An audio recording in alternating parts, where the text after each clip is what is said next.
Okay, hello everybody. For this month's Fearless Fridays, I'm here with Maja. And Maja, why don't you introduce yourself right away and let us know what were you doing before and what are you doing today? Yes, thank you so much, Anna, and everybody having me in this interview. My name is Maja Schreiner. I live here around Zurich in Switzerland, and I work in the IT since almost 20 years now. I studied a mix of computer science and business informatics, and was software developer for a long time, and then turned actually software tester and agile coach, and ultimately product manager. What I do now since few months already is, though I am setting up on my entrepreneurship path and journey, I am starting, I will be independent and will be running my own company. Fantastic, congratulations. And so why don't we start there? What made you decide to start on this new entrepreneurial path? Well, I actually left my last corporate environment end of last year to work in a very fast-paced startup as a product manager. But after a few months, I realized that my long year wish to be independent, to have my own company, is even stronger than working for this nice, cool startup. So I decided to quit my job because it wasn't really possible to do everything at the same time. And I like to solve problems, and I like to solve them on a very high quality level. And as mentioned, after all these years and different experiences in the IT, I know that now is finally the time to combine all these different experiences and insights to make something that also makes even more purpose. My business is about empowering other women in tech, and actually empowering mostly those who are unemployed or not happy in their current job, and helping them achieve more fulfilled job and let's say dream career. Amazing. So, that's very much in line with the work I do. So I really admire you for doing that. So that's exciting. Thank you. And it sounds very simple. You knew for a long time you wanted to work for yourself. You have this mission, you have the skills and so on. But what have been some of the challenges so far? Has it been a difficult decision? Did you know right away what to do? Where have the challenges been in the process? Well, the most important thing is to know that at the beginning, you might not be earning money with your business, right? So you have to be quite clear what your budget is and for what time. And for me, luckily, that was already settled. So I can say, let's say for the next few more months, I can continue living on my savings. But that is very important for everybody to know that you need to a bit tighten your budget. And on the other side, you really need to focus full time on that. I don't really believe in stories that you continue working in your corporate job and then only in the evening, in the night, do programming for your startup. I don't really believe that that works. And what it also turned out to be is it's even more than a full-time job. So it's almost like 27 jobs. So I sometimes did end up working also on the weekend and, preparing for the calls on Monday, etc. So I actually feel like almost like a real CEO. On the other side, I realized that it is not sustainable. So that would be the first thing, finding a balance between working, achieving results, and not interfering with your health and with your well-being, because this is also the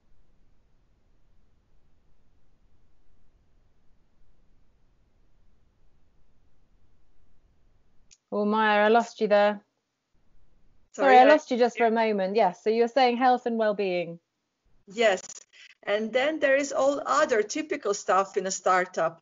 Achieving a proper product market fit. So we are still adjusting to that. We know that we, let's say, reached that, but it still needs to, we really need to gain traction. We need to start earning money. There has to be an awesome team of very motivated and skilled people. And then we need to have, of course, more candidates in our pool, even more clients, etc., etc. So it's a lot of work. On the other side, it is super exciting because it is all different stuff you need to do. So you need to do product development, business development, sales, marketing, even programming. So you get to do everything if you want and if you can, of course. And I'm now, of course, building up on my team. So we are splitting our duties and the tasks. So yeah, I would say again, 4 things. Be clear about your budget, about your time, about your work-life balance, and then be ready to do all those different things you might have not been doing full-time before.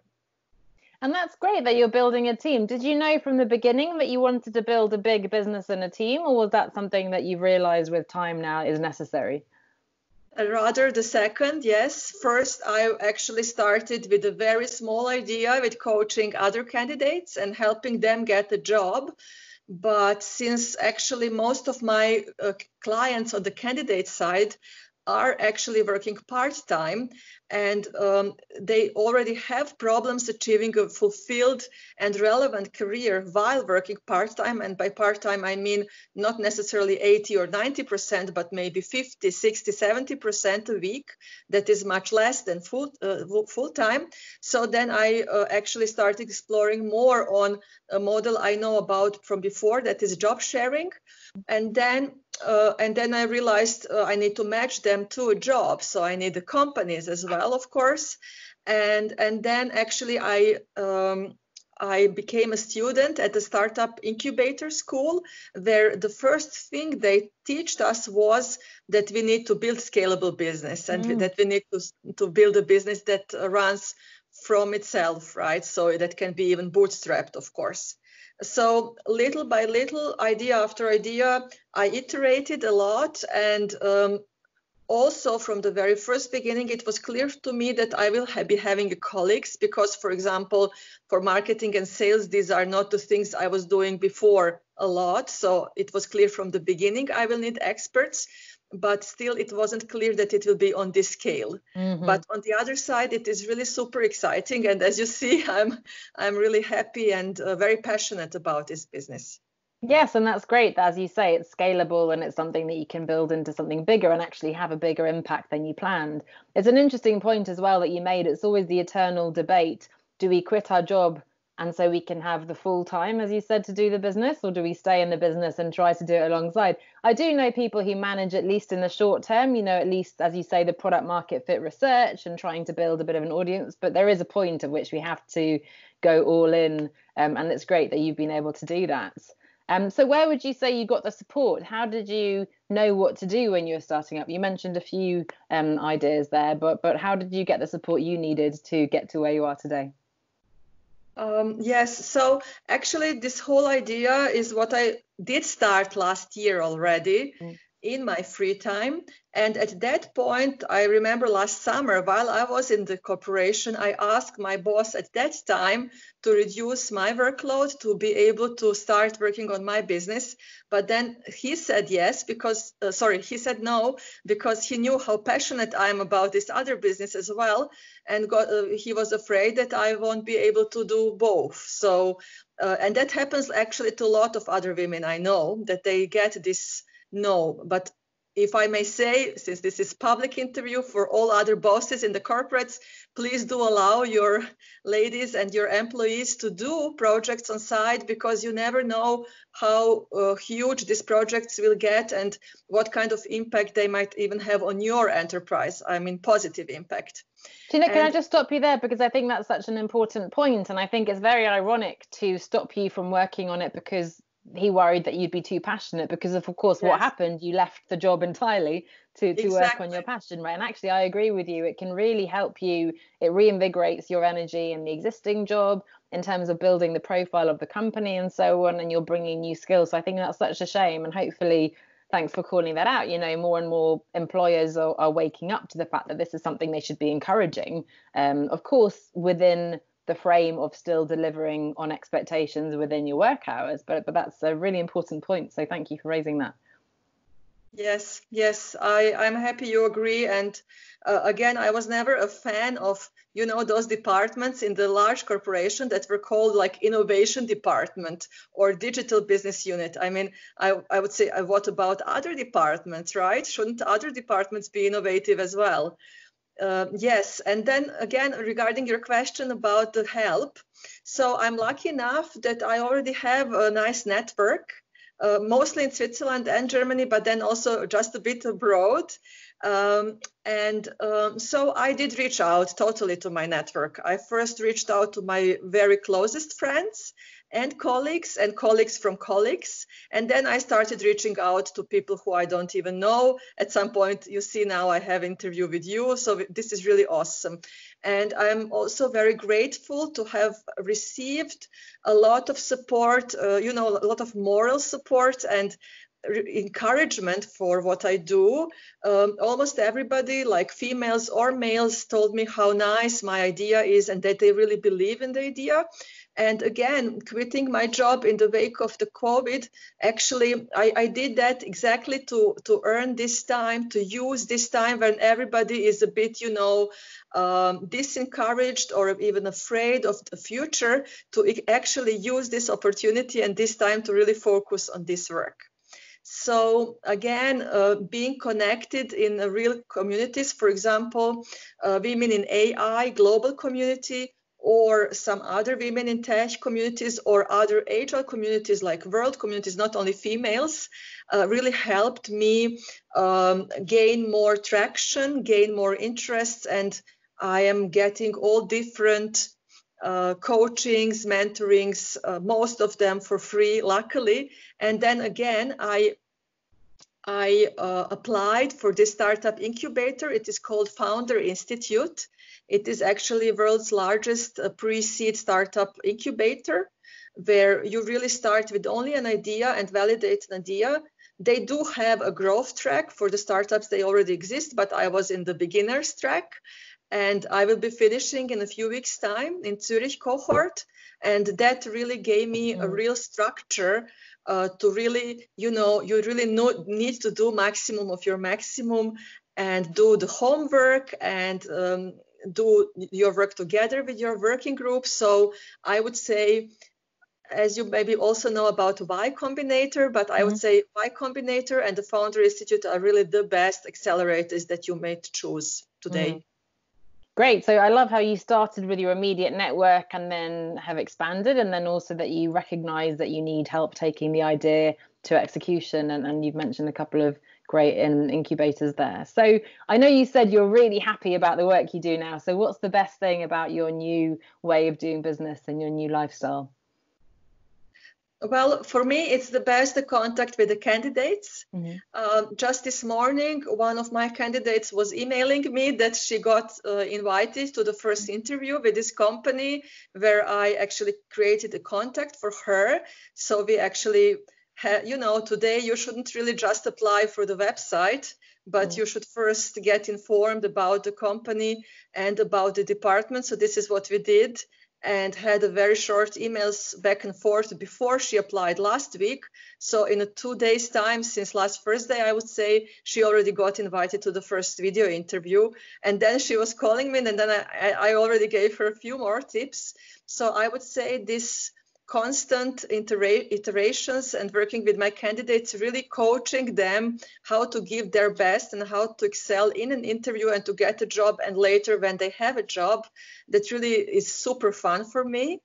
And then I would say everything else regarding product development, even improving the design, getting all these different feedbacks, and then last but not least, making a decision, because you might get all different feedbacks, regarding all different topics. And then as a CEO, as a founder, you really need to make your decision and to say that makes sense for me, etc. So I would say all these feedbacks are kind of either confirming what I already want to do or not. If not, I just say, okay. And of course, I quantify those feedbacks. If I get like 8 negative feedbacks out of 10, then of course I will think, why is that? But as long as I get a lot of traction and a lot of positive feedback, then I know it's fine.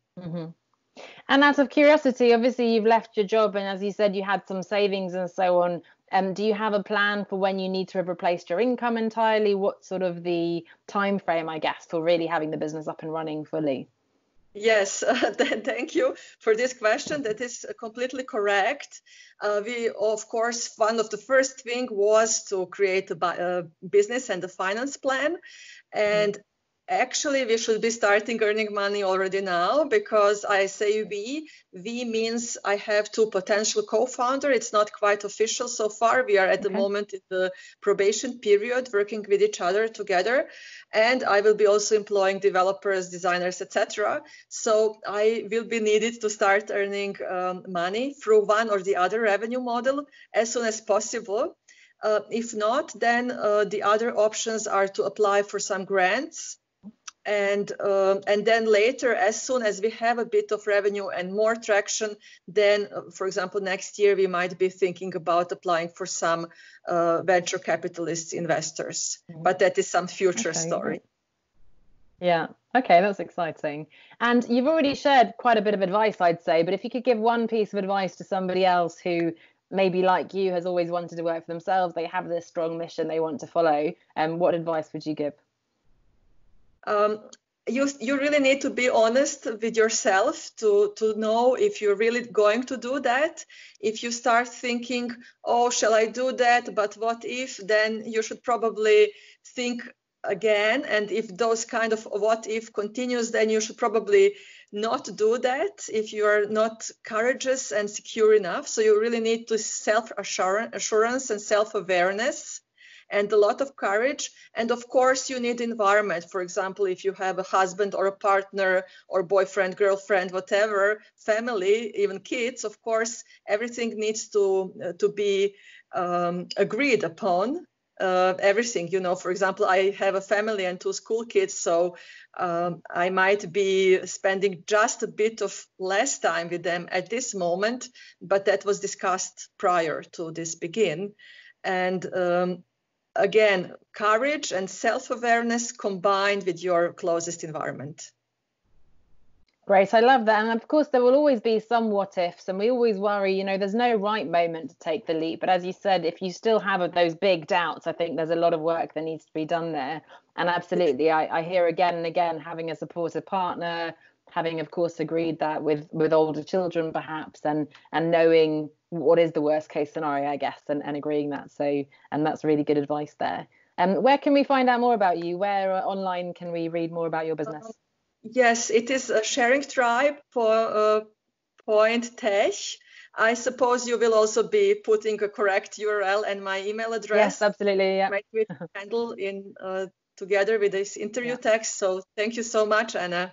Yeah. Such a pleasure. Thank you so much for your story. And it's so exciting to hear, and I love that you're thinking much bigger. When I first quit my job, I was very much just trying to build a lifestyle business that would let me travel and have that flexibility. So it's really exciting to talk to people like you who are thinking bigger, really scalable, having that big team and really solving a big problem that's out there. So really exciting, and I wish you the best of luck. Maybe we can connect again in a couple of years when you're further along and you can tell us how things have gone. Very gladly, or in a few months, as soon as I have more to tell, I'd be happy to write you. Thank you so much, Maja. Good luck. Thank you so much, Anna, for having me. Thank you, everybody, for listening. Goodbye.